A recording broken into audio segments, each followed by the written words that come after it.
Salut à tous et voici Ikoizou. C'est un jeu pour 2 à 4 joueurs à partir de 10 ans. Vous faites partie du peuple des Inax et vous êtes menacés par les terribles Rouja. Ils en veulent à vos précieux trésors, vos pierres précieuses. Vous allez tenter de les cacher sur la falaise qui est masquée par la cascade d'Ikoizou. Le dragon Silon retient l'eau. Comme ça, vous pourrez accéder aux fissures rocheuses. Lequel d'entre vous sera le plus astucieux pour poser ces pierres précieuses sur la falaise? Eh bien, pour le savoir, il va falloir jouer. Alors, comment est-ce qu'on joue à Ikoizou? Eh bien, très simplement, on va jouer avec des cartes qui vont nous permettre de poser des pierres précieuses à notre couleur, ici sur les fissures rocheuses. Dès qu'une colonne, comme on le voit ici, sera remplie, on fera une évaluation, car c'est un jeu de majorité. On évaluera les points de la colonne, mais on évaluera aussi les rangées qui nous offriront des points bonus.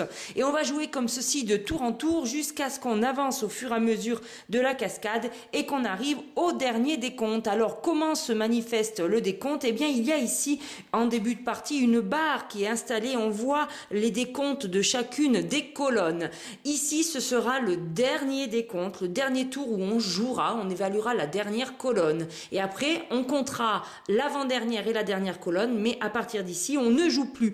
Cette barre que moi j'ai installée est une installation pour 4 joueurs. Vous voyez, il y a ici 4 personnages. Et on voit que du coup, à chaque colonne, il n'y en aura que 3 qui gagneront des points de victoire. Mais si vous retournez, vous voyez qu'ici, pour une installation à 3 joueurs, il n'y aura que 2 attributions de points. Et il existe également une plaquette qui est livrée pour pouvoir jouer à 2 joueurs.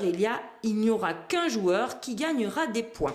En début de partie, on a distribué au premier joueur 4 cartes. Le second en a une de plus, le troisième une de plus et le dernier une de plus. Le premier joueur a installé également devant lui la petite boîte qui contient toutes les pierres précieuses, mais il ne jouera qu'avec sa couleur. Alors il faudra décider si vous voulez être les jaunes, les violets, les rouges ou bien les verts. Vous choisirez votre couleur, vous prendrez chacune de ces pierres que vous installerez tout là-haut sur la case 0 de la piste de score et on comptera ici au fur et à mesure les points que vous gagnerez. Ce qui est intéressant, c'est que les angles du plateau de jeu vous rappellent votre couleur. Allez, je vous explique tout de suite comment on joue.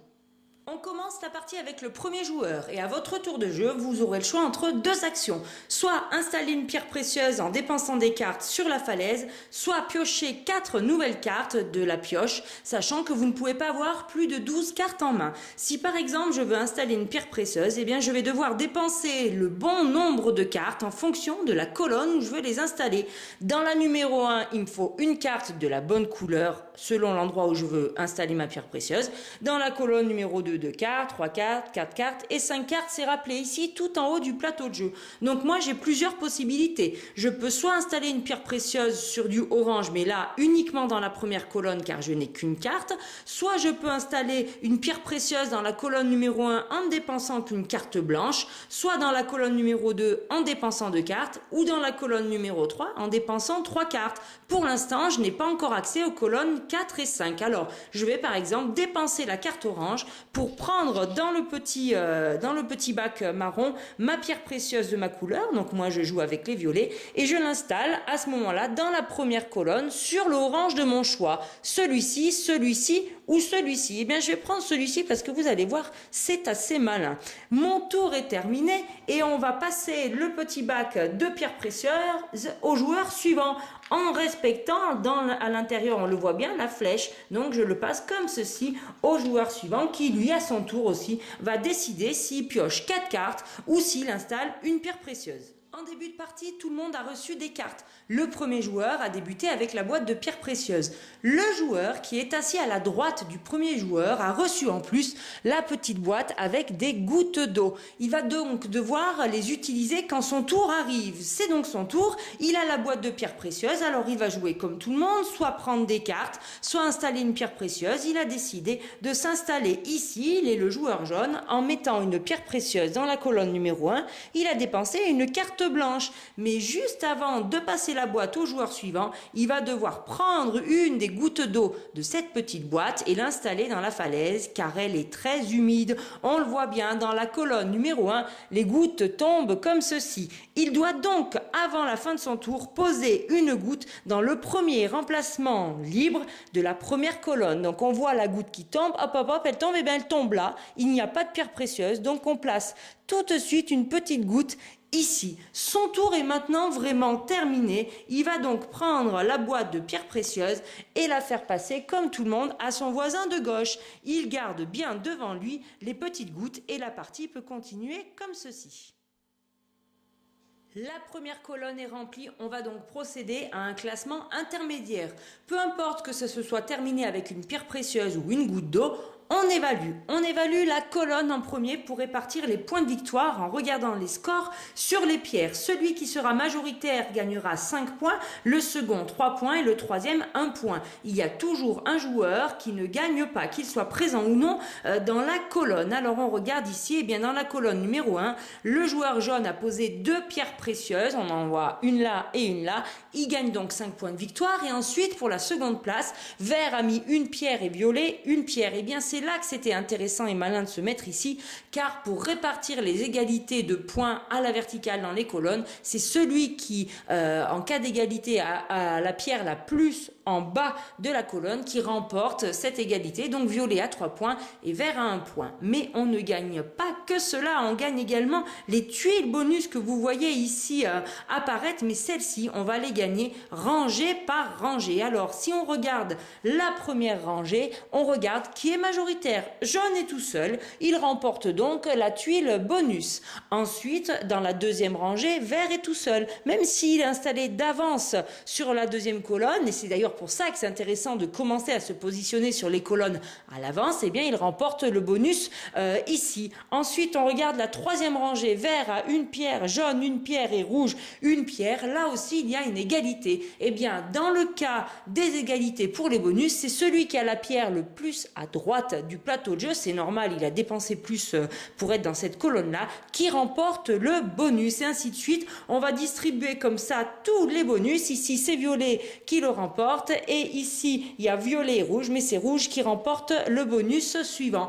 Voilà comment on répartit, et on va passer au tour suivant. Alors, première étape de fin de tour, eh bien, la cascade va avancer comme ceci. On laisse bien les pierres précieuses en place, hein. On pousse comme ça sur le rail, c'est magique, ça avance. On avance comme ça au filet de l'eau, et ça c'est magique. On voit d'ailleurs toute une nouvelle rangée, colonne de tuiles bonus qui apparaît, qui était secrètement installée. Eh bien, on les retourne pour savoir à quoi on va avoir affaire.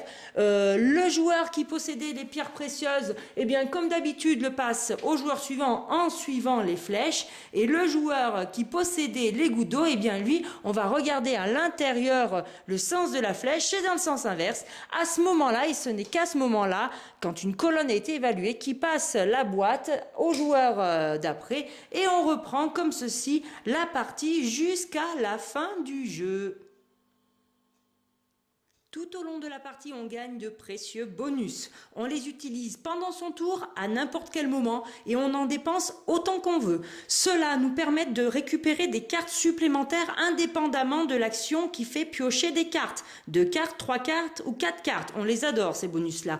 Celui-ci vous permet de jouer une seconde action, qu'elle soit identique ou différente de la première.